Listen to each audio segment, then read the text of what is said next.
Okay, everybody can see. Hey. So hello.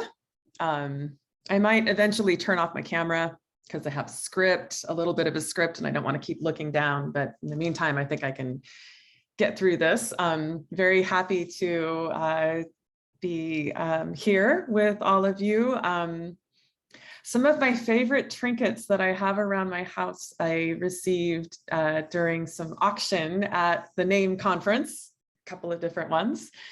Had a lot of fun with folks at NAME, met some wonderful people. It's been a couple of years since I've been to a NAME conference. I may have been in another job at that time, and I am now the volunteer coordinator for CoastWatch, and I have been here since 2019. And we are going to be, I'm going to be sharing with you today about the Oregon King Tides Project, which our season just finished, but being invited to speak after the season is done is a new thing, but gives us an opportunity to talk about the tides and to talk about the submissions for the King Tides Project that can happen throughout the year, which are the comparison photos. And we're gonna kind of get into that a little bit.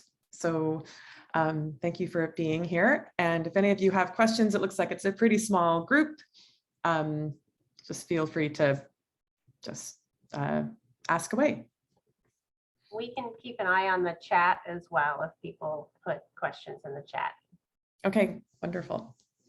So very quickly, as Woody said, I am the volunteer coordinator for CoastWatch. We are a mile-by-mile beach adoption program.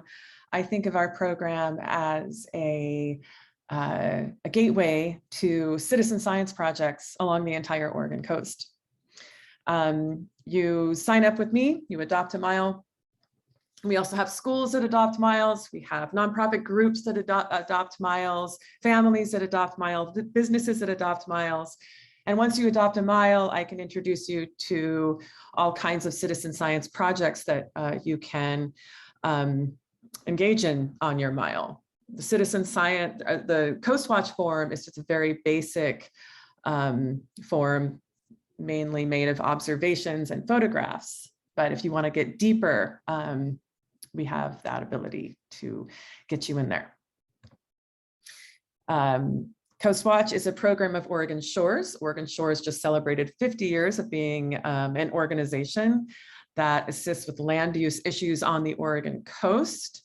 We've got a great website, a lot of accomplishments on there. They work with a team of lawyers and with organizations and private citizens around the coast to keep access open and keep their eyes on development, all kinds of things. So really proud to be working for this organization, really proud of what they've done.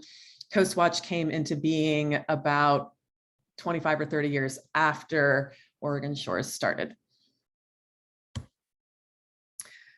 So we just finished King Tide season. Those are the highest tides of the year. And in a meeting this week with the Oregon Coast Management Program, who is our partner, we're co-coordinators in this project. I should back up really quickly to say that we work with, CoastWatch works with a number of partners to bring citizen science projects to our volunteers and to our members. And the King Tides Project is just one of those citizen science projects. It's our winter season citizen science project. It's our high tide citizen science project. We also have low tide citizen science projects like sea star observations, for example, which happen during the low tides. We also have a program called the Hybrid Beachgrass Hunt, where we are looking for the hybrid of the American beachgrass and the European beachgrass, which is now growing on the Oregon coast, was discovered by a student at Oregon State. We also work with the Coastal Observation and Seabird Survey team, and that can happen year round. That's another of our citizen science projects. We pull in our volunteers to volunteer for Coast. And I really love that part of the program as well. We don't lose volunteers by others gaining volunteers. We just all work together. So this particular project, citizen science project, which we are in our 12th year this year. Moving into our 13th year. 2022 came around awful fast. It still feels like it's the end of 2020. Meg Reed, who is the coastal hazard specialist for the Oregon Coast Management Program, and myself and Philip Johnson just sat down just this week, and we looked at the new dates and decided the new dates for next season's king tides. The king tides are the highest high tides of the year. And high tides can happen when there is a coastal storm surge, when there are large rain events. But the highest tides of the year happen in the winter months and in the summer months. In the winter time, they happen during the day. In the summer months, they happen in the evening. We're going to talk a little bit about that science in a minute. This is a photograph that was taken in 2020, and this is in Bandon. Throughout the season, I give a number of king tides talks. This last season, I decided to call them king tides in your neighborhood. And I often get invited to talk about the Oregon King Tides Project and what it is by different community groups, marine reserves, that type of a thing. And so I really focus those on specific neighborhoods this year. And so there may have been a high tide this month. We actually, while we were talking about how do we set the season of the king tides, because it could happen through February, but we decided to just focus on the 3 months of the high tides. And so these are falling right around the holidays of November and December, and then in the 3rd week of January. So I'm going to go, let's see if I can do this. I'm going to stop my video just for a second, because I'm going to go to my script now. So the Oregon King's Tides Project, what is it? I think I may be talking to some others here who might not be in Oregon, but that doesn't mean that you as educators can't also document the king tides and learn about the king tides. This is an international project, and in a little bit we are going to go onto the website and I can show you a little bit more about what's happening internationally. So if there are educators on this site, I'll be focusing somewhat on the Oregon King Tides Project, but this can be a model for what's happening, for what you can do with your students and what you can kind of look what's happening internationally. So this program is based on volunteers submitting photographs which capture the extent of the high water when the king tides happen. And king tides are a naturally occurring phenomenon that happen when the moon, the sun, and the earth are in alignment to each other, and when the moon is in its closest part of its orbit to the earth. Let's see, I'm going to actually go forward now so you can see this graphic. So once again, so when the moon, the sun, and the earth are in alignment to each other, and when the moon is in its closest part of its orbit to the earth, and when the earth is in its closest part of its orbit to the sun. So when this happens, it creates the greatest gravitational pull on the tides. So you have the highest tide, the highest of the highs, and the lowest of the lows when this happens. So I like to think of this as imagine the moon and the moon phases. And the high tides happen during the full moon, but they also happen during the new moon. And during the new moon, they are higher than when they are during the full moon. Some people know that, some people don't. Some people are surprised to find that out, that the highest high tides actually happen during the new moon. And so the reason why this project wants volunteers to document the highest tides is to see where the highest reach of the water is potentially having damaging effects in communities. So these photographs that I'm going to show you soon help partners like the Oregon Coast Management Program and community leaders in coastal towns to capture the potential impacts of sea level rise now and into the future. Turn my camera back on here.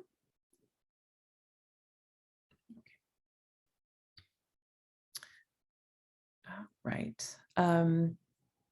So here is a photograph of Otter Rock, Oregon Marine Reserve.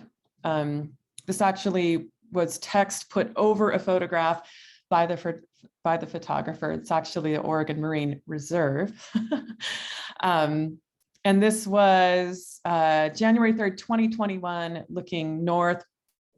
So there isn't any real natural important infrastructure here. You can see a staircase in the center, kind of back there. You may be able to see that long, tall staircase. This is a king tide. So the project attempts to capture infrastructure, docks, roads, buildings, but also cliffs.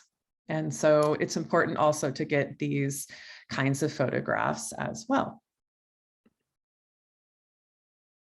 So I have some photographs kind of around the coast. We're going to talk about these, and we're also going to go to the website. I'm going to show you how to submit photographs, and there are also some resources there that Oregon Coast Management has created for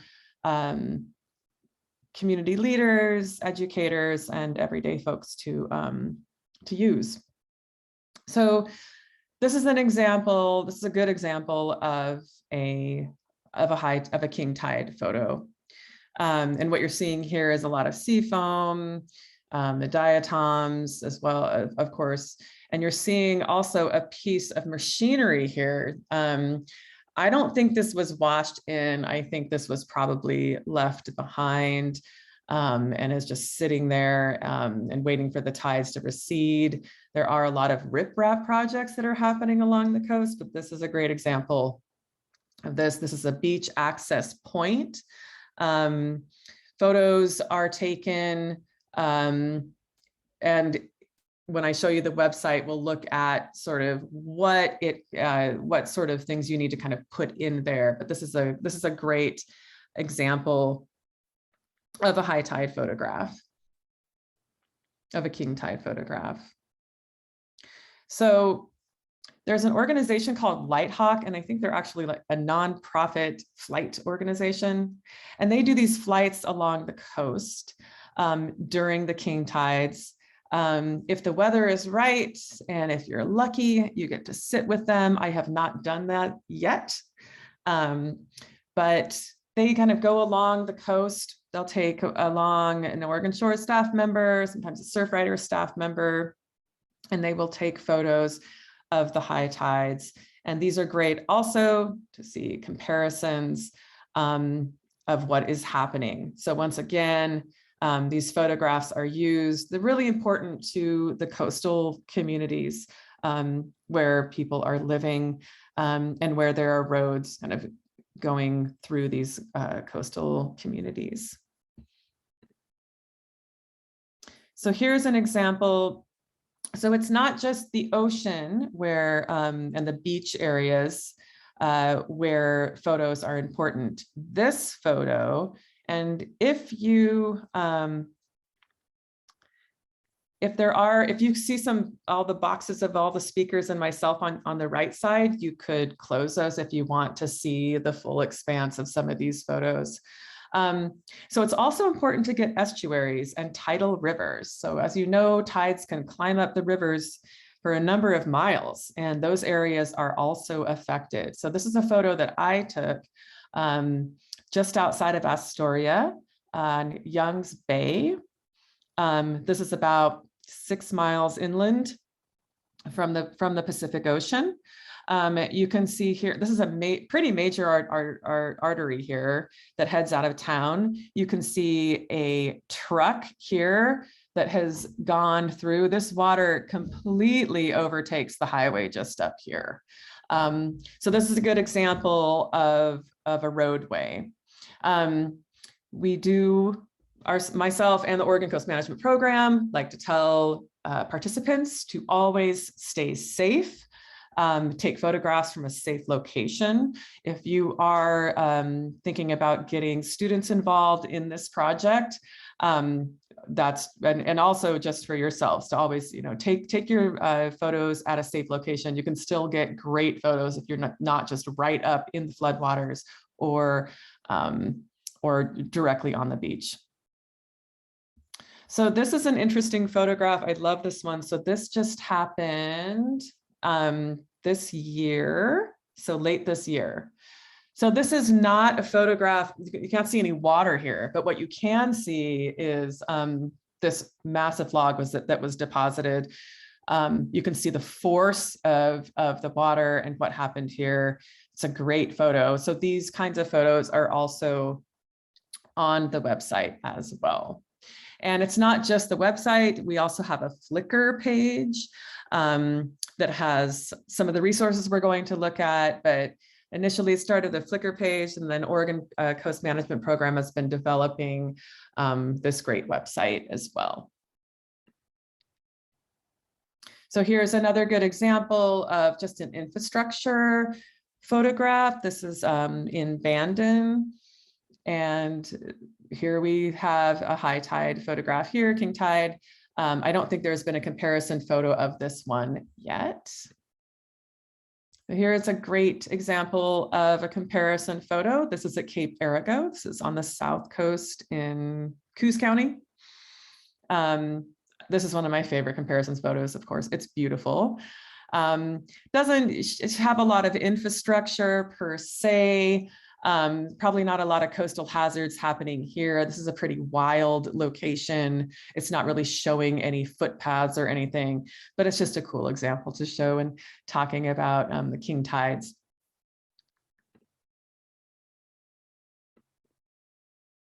So I said that we were celebrating 12 seasons. Here is just a little montage of some great examples of king tide photographs. You can see here, there's a dock here. Over on the right, a staircase down to the beach. This is actually a low tide one. There's a great comparison photo of here. Up here on the top left, this is Depot Bay. Sometimes we'll just get some great submissions of just big, beautiful waves, and that's fine. But this year, we received, I think we had exactly 100 photographers. So the most photographers we've had, I think we had less photos, but the good thing was the photos were a lot more, they were just more important. They were just better photos, like just in terms of, getting actually affected areas. There were a lot less of the big gorgeous wave photos and a lot more of where the waters were reaching inland. So that was great, and we want to keep going there. We definitely want more photographs of areas, but we do really want to see the photographs that have either cliffs eroding, docks, jetties, roads, staircases, those kinds of things, and homes as well. So this is one that we've already seen. It's a great photo of a flooded dock. Again, this is another one just that was in that montage that I just showed. So what do we use these for? Why take photos of the king tides? So here we have on the left, we have the city of Nehalem. And in the center where this A marker is, and then you can see that, and then you can see where this B is. And then in the third over here, you can see these areas again. And so what the Oregon Coast Management Program is doing is they are taking the photographs on the left here that that volunteers take, and then they map the waters where that reach is with the photographs. So we're actually seeing like citizen science in play. It's pretty awesome. So you can see here so this line was all developed based on photographs that were taken in that community. So then the community leaders can see, oh, okay, wow, we need to start thinking about this. We need to think about this. One of the things that I've heard the last couple of years is The king tides today are the high tides of tomorrow. On the East Coast, sea level rise is happening faster. They have something called sunny day flooding, where their high tides are kind of year round, almost inundating the communities, neighborhoods, businesses, roads, a lot more often than we are. We have the uplift happening here. So it's not happening as fast, but according to the Oregon Coast Management Program and the experts that work there, the sea level rise will catch up eventually. And the mitigating factors of the uplift won't really be protecting us anymore. They don't know exactly when, but we're not too far behind the East Coast. So that was not necessarily my closing slide. What I want to do now is to take you to the website, but I wanted to know if there were any questions for me while I head over to the Oregon King Tides website. I did not see any questions in the chat, but if anybody wants to unmute themselves and ask a question, good time. Okay. Hi, Jesse. I've got a question. I'm in Sure. Canada, but my question is, how seriously do you think the government agencies are taking reports from citizen scientists? It's kind of an age-old thing. We've had trouble with it in Canada.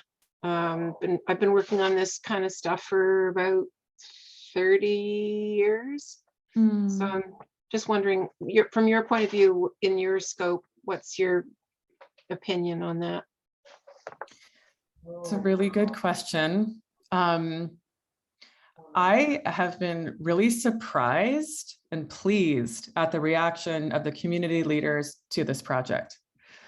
When I started this job in 2019, so my first season was 2019 and 2020. So I was out and about in the neighborhoods, actually themselves doing tabling. And at the time, Oregon Coast Management Program had just developed these large banners, like these 3 vinyl posters. One of them was the one that I just showed you with the mapping on it. So it was like 4 feet by 2 feet. And I was in a community called Yachats, and the mayor came up with a couple of business owners, and they were like, how can we get involved in this? This is, I mean, they can't deny the photographs, right? So they see the photographs, and if they are at all alarmed, then they want to be responsive. So they got in touch immediately with the Oregon Coast Management Program to start and see how they could get one of those maps for their community and start mapping their community. Now, of course, what that meant was that there needed to be more volunteers taking photos in that community, submitting those to the Oregon Coast Management Program so that they would have the photos to then create those maps. I can also say I've been referencing the Oregon Coast Management Program for like a lot this evening, and that program in itself is, so there's funding that comes from the federal government to these coastal management programs. And from what I understand, these management programs are state employees. So the OCMP, they're state employees. They kind of work on their own, but they also provide reports to like the Department of Land Conservation and Development. So they're working really closely all the time. And they seem to have a lot of respect. Like, it's not just some side program that's talking about sea level rise. I have not known them ever to be gagged, for example. So we continued to talk, and they continued to talk. I wasn't with CoastWatch at the time, in 2016, 17, those years. But as far as I remember, just because I'm an Oregonian and I know about the Oregon Coast Management Program, they weren't gagged or anything like that. Like they continued to talk about sea level rise, coastal erosion, and king tides during the whole entire time. So that's a good thing. So I think that there's a lot of, I don't want to use a word respect, but there's something to be said about citizens using photographs to document what's happening in their communities. Like it's kind of hard for the community leaders to just turn away from that, you know. So far, I think it's pretty good. And if you want more information about like how the Oregon Coast Management Program works as their own program with federal dollars, I can send that to you. It's pretty interesting. Yeah. That's really cool. Thank you. You're welcome. Thanks, Margie. Who is the organization that's collecting all of the photos and making like the maps? Is that you with? So that is, I'm going to share my screen again. That is the Oregon Coast Management Program. And their staff, can you all see this now? Their staff runs this website. They have some awesome, I just can't say enough good things about the staff at the Oregon Coast Management Program. I'm going to quickly scroll down here. So really quickly, just because there are questions about this. This is the website of the Oregon Coast Management Program. You can see here that they are housed in the Oregon Land and Conservation Development. So this is their website here, and they're doing a lot of work. I would have to say the state is pretty dependent upon what is happening in this program. So we'll just, that is them. And they have staff that work for the Oregon Department of Land Conservation and Development, and then they take time to work with the Oregon Coast Management Program, and then they take time to work on this king tides project. So this is the website. It's really great. I would explore this website because we have people in Canada, which is so cool. I'm just going to go here really quick to this. This is the Oregon King Tide, or I'm sorry, this is the link to the International King Tides Project. So the King Tides Project started in Australia a number of years ago, but actually now I've learned that it started in California. I think actually the name King Tides originated in Australia, the highest tides of the year. The king tides could be called the queen tides. I get that a lot. But actually, California, I think, really started the citizen science project in all seriousness, and getting folks involved in this. Marina Saros is the name of the woman who really got that going in California. And I think that Oregon started right around the same time as that. So check out the international sort of page for what's happening all over the world. All right, so how do you participate in the Oregon King Tides Project? I don't know how many folks we have in Oregon on here, but I'm just going to show you real quick, because like I said, even if you aren't living in Oregon, you can at least look at this website to see what's happening. I really should know whether or not there's a Washington King Tides Project. I just don't know. If there isn't, you should start one. And you could use this as a model. And I think that there are resources maybe to start your project in a state. And I would actually love to know more about what's happening with that. There are some cool tools here. There's the tide map where you can find out where the high tides actually are. And this might just be Oregon. It might even have more. Yeah, it looks like it's just kind of focused in Oregon here. But there are just some great tools on this website. You can see here, and I know if you could use this to look, even if you are in Washington, it's going to be fairly close, but the king tides here are in yellow. Other cool features on this website are the areas that have not been photographed yet. So this is updated every year. So you don't know where to go, but you want to help out, you can just go here, and then you can find really locations where the project would like more photographs. There's a photo contest every year with some pretty awesome prizes. I wish that I could win prizes, but I can't because I'm a partner. But I think they might be giving a kayak away this year. The Oregon Coast Visitors Association gives prizes. So if you are submitting photographs, you kind of got to go through these OKs here. And then you can grant permission. I'm just going to go through this just for 1 second because I want to show you guys something really cool. This is how easy it is. You just you enter your name. This is extremely easy to select an image file one at a time. That's what it does. But what I really love is this, which I use for other reasons. This is an incredible piece of mapping here where you can basically go anywhere and click on the map and it shows you the lat long. I think that's just amazing. I would love to have this on the CoastWatch website, but I use it here.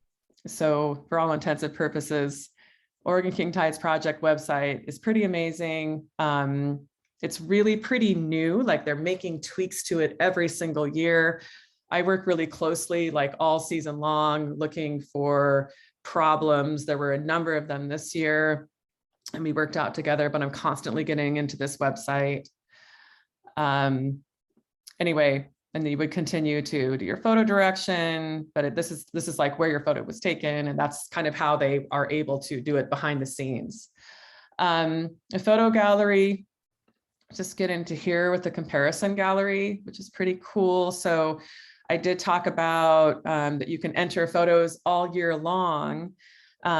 So what they really would like more of, and really, well, this is really where the learning comes in here, are these comparison photographs where you actually see the reach, you see what it looks like during a normal high tide and then a king tide. So they don't want you to take like a low tide versus a king tide photo. You take a regular tide photo as comparison to a king tide photo. Now this year, I was going around taking photographs of the king tides and we had rain and a storm surge. There was so much flooding up here, I couldn't get to certain locations. So I took photos of the locations where I couldn't get through. I went back 2 days later and there was still some flooding going on. So I really had to wait to take those comparison photos.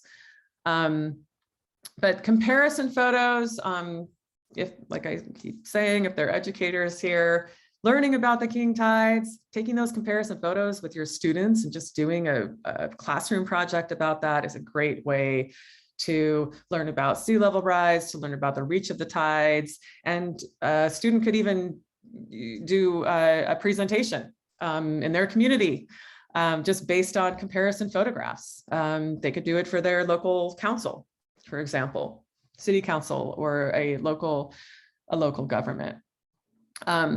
So any photographs that you see as you're cruising through, like the current photos of the year or even past years, and you see that there isn't a comparison photograph for that photo, you can submit a comparison photograph any time of the year for a site that you see that may need a comparison photo here.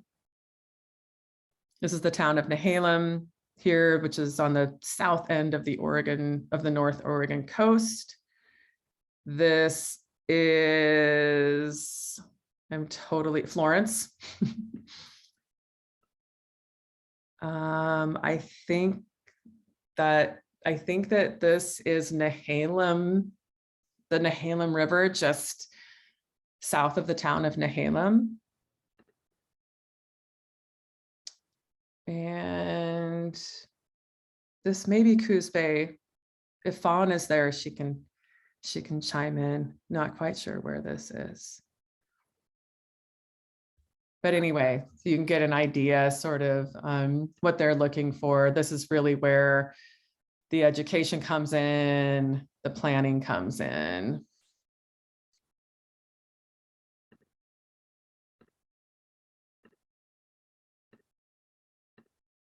So.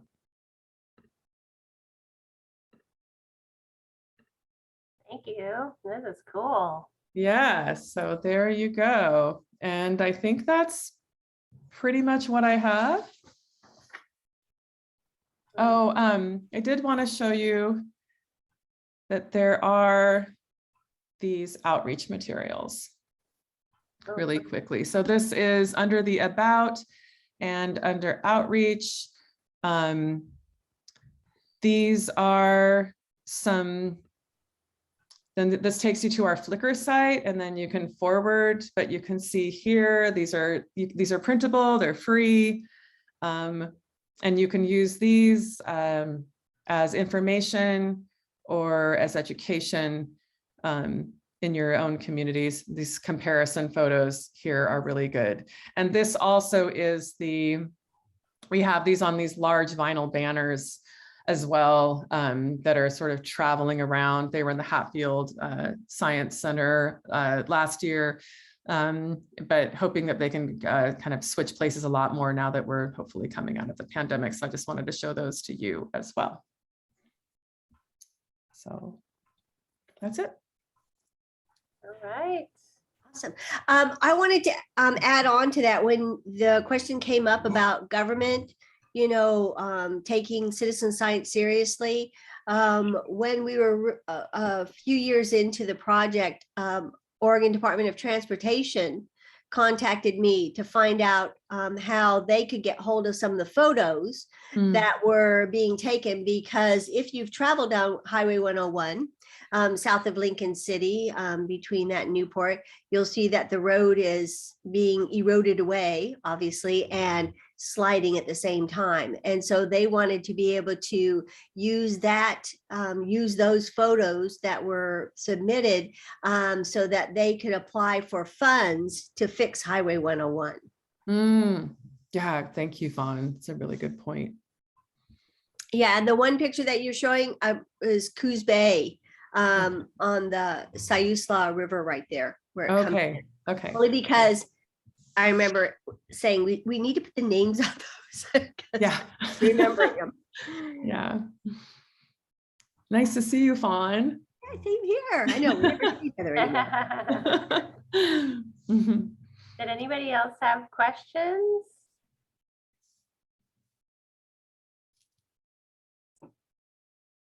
A great presentation, Jesse. Thank you so much. I learned a ton. And I am actually not sure if Washington has a King Tides project, but I'm gonna look into it and see if I can find one, because I live in West Seattle, and Alki Beach on the King Tides is like completely flooded, and sand washes up onto, where the bathhouse is and the promenade walking, structure there. Okay. So I always go down and check it out on the King Tides, and it's just like, seems like a stormy day, but it's not really a stormy day. It's just really high water. Right. Yeah. It seems like the Seattle area, like could be so much activity happening there. It's a great potential for these kinds of projects. So yeah. Thank you for having me. I'm really happy to be with the name people. Good luck planning your conference, and I hope that I can come or be a part of it, but definitely would love to attend. Oh yeah, Yes, I'm tagging you already. Whatever. You're up there. When is it happening? August 6th through the 10th. You know that newsletter I send you every month? It's on there. Okay. Or every week. August 6th through 10th. Okay. I know. Cool. I just gave Woody grief about that also, because he had asked me. I'm going, that newsletter I send out once a week? Yeah, we have the date on that. Maybe put it at the top, Fawn. There we go. I'll change it from the date of the conference dates. Just start at the top. Don't forget, mark your calendars or something, Yeah. Start finding get ready to reserve your lodging. Oh my goodness. Or you'll be staying with Jessie at her house up there in Astoria. Oh, is it on the North Coast? It's in Neatarts. Oh, that's right. That's right. I forgot. Okay, cool. Okay, good. All right. Well, is that it? Should I I think that's it. Thank you so go? much. Should I to say Jessie goodbye? Thank you. from CoastWatch. If you live in Oregon and you want more information, reach out to Jessie. Sounds like you have a ton of different citizen science projects that you help to coordinate and organize the volunteers for. So Yeah. not just the high tides, the king tides. Right, not just the high tides. Yeah. Yeah. All right. Well, it's been a Right on. pleasure and nice meeting you as well.